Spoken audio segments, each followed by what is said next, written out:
assez généreux de manière générale. Bonjour, je suis Samuel Katz. Je suis Charles Krentowski et bienvenue dans notre MyApps.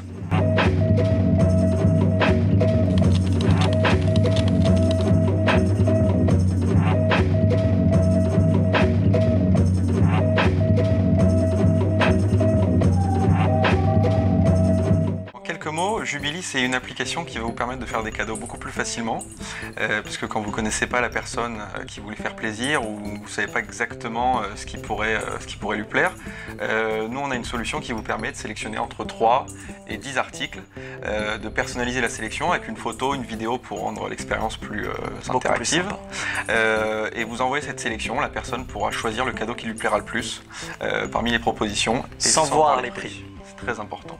Alors le bénéficiaire ne voit pas les prix pour garder la surprise et c'est un peu aussi anti-concept de cartes cadeaux et autres qui sont assez impersonnels où laisser le prix ou montrer le prix d'un cadeau c'est un peu comme si vous arriviez avec l'étiquette sur le t-shirt ou la chemise que vous offrez à vos amis.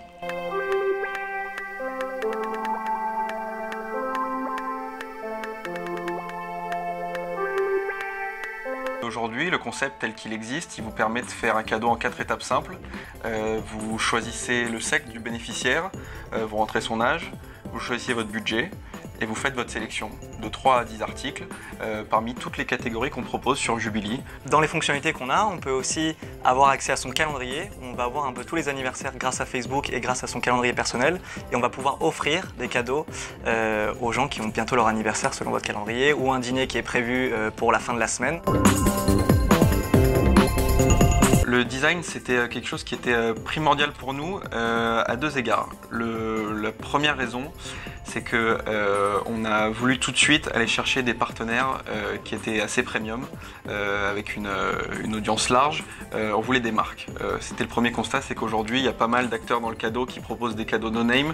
Nous, on veut pouvoir offrir une marque, on veut pouvoir offrir des produits vraiment de qualité. Et le design, c'était la première étape pour nous à valider afin de montrer que Jubilee avait un positionnement qui était à la hauteur des marques qu'on visait, et ça a été décisif. C'est ce qui a permis de rassurer les marques dans un premier temps. Donc ça, c'est la première raison pour laquelle le design était important. La deuxième, c'est que quand vous faites un cadeau, vous offrez aussi un paquet cadeau, vous offrez une expérience, vous offrez une émotion, et on a fait le pari de mettre la barre très haut en design parce qu'on s'est dit que voilà, quand on fait un cadeau à quelqu'un, c'est engageant et on n'a pas envie que le cadeau ait l'air bâclé. Donc le design, c'était primordial. On voulait que la personne qui reçoive le cadeau ait tout de suite une belle animation et tout de suite la possibilité de personnaliser avec une photo, avec une carte, et qu'elle se dise waouh, mais qu'est-ce que c'est que cette chose? Exactement. Sur Jubilee, on peut trouver environ une douzaine d'univers pour à chaque fois un budget donné. Donc on a des marques dans le prêt-à-porter, on a un de nos premiers partenaires qui a été The Couples qui nous a fait confiance tout de suite. On a également de l'abonnement digital qui est un cadeau qui plaît beaucoup. On a signé très vite avec le magazine L'Équipe. On vient de signer avec Le Petit Ballon qui est une start-up spécialisée dans le vin et les spiritueux en général. Des box de bijoux Emma et Chloé, tout à fait, qui permettent de recevoir des bijoux tous les mois. On a également les hôtels Châteaux et Collections pour offrir des nuits gastronomiques, pour offrir des découvertes de vignobles, etc. On a de la high-tech parce qu'on a un partenariat avec la chaîne de magasins connectés Leak. Ça nous permet de proposer des drones parottes, tout un tas de gadgets, des batteries, enfin, tous les objets connectés qu'on peut voir à la Fnac ou chez Darty. Avec une boutique en ligne aujourd'hui, ce qui est fait actuellement dans l'univers du cadeau en ligne, on ne peut pas réellement offrir un cadeau en ligne. En fait, on offre un cadeau, enfin on achète un cadeau pour quelqu'un, qu'on reçoit chez soi et qu'on apporte. Et aujourd'hui, on pense que nous, à l'heure du digital, c'est une solution qui est un peu archaïque. Et aujourd'hui, vous avez plusieurs solutions. Acheter une carte cadeau, par exemple un Amazon Voucher, où vous allez donc offrir 50 € sur Amazon et la personne pourra choisir ce qu'elle veut. Mais elle va être encore une fois peut-être noyée dans l'offre. Nous aujourd'hui, ce qu'on propose, c'est une sélection qui ressemble à l'offreur et qui va plaire aux bénéficiaires du cadeau. Donc vraiment lui offrir entre 3 et 10 cadeaux qui sont nous sélectionnés en fonction de l'âge, du budget rentré, et la personne va faire son choix final. Dans ce cas, il n'y aura plus de déception côté bénéficiaire du cadeau et plus besoin aussi de faire semblant d'apprécier le cadeau. Le nombre de fois où ça a dû vous arriver, votre tante, votre oncle, votre grand-parent vous ont offert un cadeau, un pull, vous dites que ça vous fait plaisir, alors qu'en fait, vous le laissez au fond du placard et jamais vous ne le mettrez, à part le jour où vous verrez votre oncle ou votre grand-mère le jour de votre anniversaire.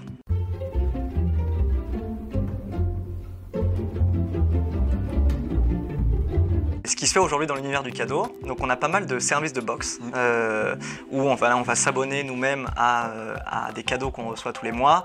On va aussi recevoir des idées de cadeaux. Il y a un autre aujourd'hui, d'autres applications qui sont dans l'univers de la wishlist, où en fait on dit à tous nos proches: venez voir ce dont j'ai envie, un peu comme une liste de Noël. Je veux une PlayStation, je veux la dernière Nintendo, je veux le dernier livre de tel ou tel auteur. Et j'invite les gens de ma communauté à venir voir ce que je veux. Et là, pour le coup, c'est quelque chose qui est vraiment difficile. Alors que nous, au contraire, on a besoin de personne pour faire un cadeau sur Jubilee. Ça veut dire qu'on peut prendre soi-même l'initiative d'aller faire un cadeau, d'aller faire plaisir à quelqu'un sur l'application. Et je pense que c'est ça aussi qui nous différencie. Alors, il y a bien sûr d'autres points.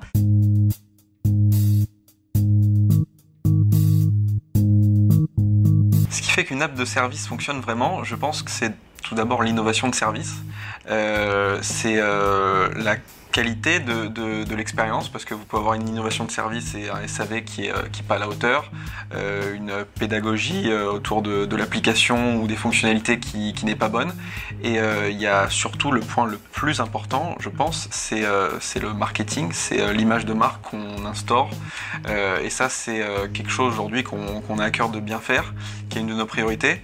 On essaye d'être très présent sur le net. Exactement. Avec du community management, des posts réguliers. Le but c'est d'installer, comme je vous l'ai dit, une marque. Et je pense que ça contribue à renforcer l'originalité et à rester dans la tête des gens. On sait qu'aujourd'hui, télécharger une appli, c'est pas aussi simple que de mettre un budget sur Facebook et d'attendre que ça se passe. Il faut que les gens entendent parler de vous une fois, 2 fois, 3 fois, et vu ce que c'était que d'offrir ou de recevoir un cadeau. Donc une app de service, ça marche beaucoup grâce à son marketing, presque essentiellement. Et je rajouterais aussi la simplicité d'utilisation. Le premier gros challenge, c'est d'avoir une expérience, un parcours client sur l'application qui est très très bien ficelé. Aujourd'hui, on a pas mal d'outils de tracking qui nous permettent de vraiment comprendre quel est le parcours d'un utilisateur à partir du moment où il a téléchargé l'application, rentré son numéro de téléphone et jusqu'au moment où il a fait un achat sur l'application. On sait combien de fiches produits il a ouvert, combien de catégories il a exploré, et tout ça, c'est des données qui sont clés pour nous parce que ça nous permet d'identifier en fait les moments, les pain points en fait de l'application qu'il faut corriger. Pour ça, il faut qu'il y ait du trafic, il faut que les gens viennent, qu'ils utilisent l'application, et nous, ça nous permet vraiment d'itérer et d'améliorer l'expérience. Le premier challenge, c'est ça. Le second, c'est d'exister en tant que marque, et ça vraiment, j'insiste dessus, c'est pour nous quelque chose qui est clé. Surtout avec tous les nouveaux services qui existent aujourd'hui. Il faut trouver sa place. Exactement. Avec l'avalanche d'applis qui sort toutes les semaines, il faut pouvoir se frayer un petit chemin. Et puis un troisième gros challenge que je vois, c'est d'implémenter la fonctionnalité de cadeau commun. C'est la chose qui revient le plus souvent dans les commentaires qu'on a. Aujourd'hui, les gens aiment faire des beaux cadeaux. Et ils aiment en faire à plusieurs. Et aujourd'hui, c'est pas un cas de figure qu'on adresse directement. Les gens peuvent collecter une cagnotte via Litchi ou via Pumpkin et la dépenser chez nous. Mais concrètement, aujourd'hui, on n'a pas encore mis en place cette brique qui est juste fondamentale pour pouvoir adresser toutes les occasions du cadeau. Alors, donc on est aujourd'hui disponible sur iOS et à la fois sur le Play Store de Google, donc sur Android. Et aujourd'hui, dans nos premiers utilisateurs, peut-être parce qu'on a sorti iOS avant et que l'effet de lancement s'est mis sur iOS, et aussi peut-être au vu de notre un peu cible qui est aujourd'hui Premium CSP+, pour le moment, on a plus de téléchargements sur iOS, donc on est plus présent. Et nous, en tant qu'utilisateur iOS, pour être totalement transparent, on a aussi vraiment mis le paquet sur l'expérience iPhone, parce que c'est quelque chose qui est très très important, mais c'est pas pour ça qu'on a négligé Android, qui aujourd'hui est au niveau de l'application iOS et qui est super bien noté, et on a des très très bons feedbacks sur le Play Store aussi.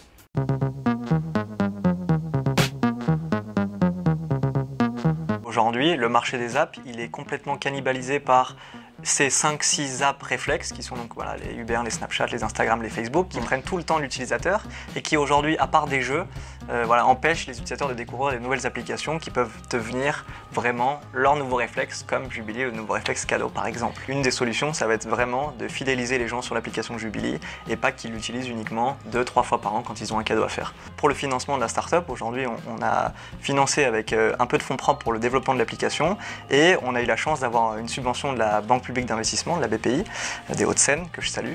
Et merci. Et donc on a décidé en fait, on a vu un peu l'exemple de beaucoup de startups qui lèvent beaucoup d'argent très tôt, avec une grosse valorisation et qui font en fait, ils se mettent la pression eux-mêmes et en fait ils grossissent et ils sont pas capables de supporter leur croissance et ça a amené des échecs que je peux citer ici mais qui sont ShikTip, Take It Easy, qui étaient un peu des exemples parce que tout le monde les a mis en haut après leur levée de fonds, mais derrière monter et vraiment contrôler sa croissance, ça a été très compliqué pour eux et ça leur a mené à perdre. Donc nous, ce qu'on veut, c'est vraiment solidifier aujourd'hui et répondre à toutes les questions qu'on veut sur de coûts d'acquisition et sur la récurrence, sur le panier moyen, sur plein de questions qu'on a et qu'aujourd'hui auxquelles on n'a pas encore répondu. On aimerait vraiment avoir l'accompagnement d'acteurs qui connaissent le milieu du cadeau, des applis en général. Parce qu'aujourd'hui on est relativement jeune et on a besoin d'un appui en termes de compétences et de connaissances du marché en général. Plus que uniquement de l'argent. Ce qu'on faisait avant Jubilee, on était colocataires. Beaucoup. On était tous les deux en école de commerce. Moi, je suis toujours à l'ESCP. Moi, je suis en train de... j'ai terminé HEC, en même temps en parallèle de Jubilee. Ils ont été top avec moi. Ils m'ont laissé un peu organiser mon projet, travailler dessus à temps plein, avec un accompagnement de leur part. Donc c'était vraiment super cool de leur part. Et à côté de ça, en termes d'expérience, moi j'ai un peu travaillé en fonds d'investissement à Londres, chez DN Capital, qui est notamment responsable des investissements de Shazam par exemple, et aussi chez WeBids, dans une start-up basée à Tel Aviv, qui prend des textes courts et qui les transforme en vidéo, que j'étais business développeur là-bas et je vendais ça à des journaux comme Le Parisien, Les Échos, La Provence et autres. Et j'ai terminé ma césure et mon expérience avant Jubilee chez Nest, les objets connectés donc au sein de Google à Londres, pour piloter le channel marketing France à partir de Nest Europe à Londres. Moi j'ai travaillé dans une PME française avant, qui fabriquait des cartes plastiques et en particulier des cartes cadeaux. Et c'est avec cette expérience, ce background-là, et surtout sur ce projet d'application dans l'univers des cartes cadeaux qu'on en est arrivé à Jubilee. Nos outils favoris tech, pour ma part et même pour notre part je pense, donc on travaille tous les deux sur un Mac, on teste sur un iPhone chacun et on a la chance d'avoir acheté un super téléphone français, le Wiko, qui nous permet de tester Jubilee sur Android. Nos 5 applications favorites, je pense qu'on en a quelques-unes en commun, parce qu'on communique sur Slack, donc l'appli est assez pratique. Génial.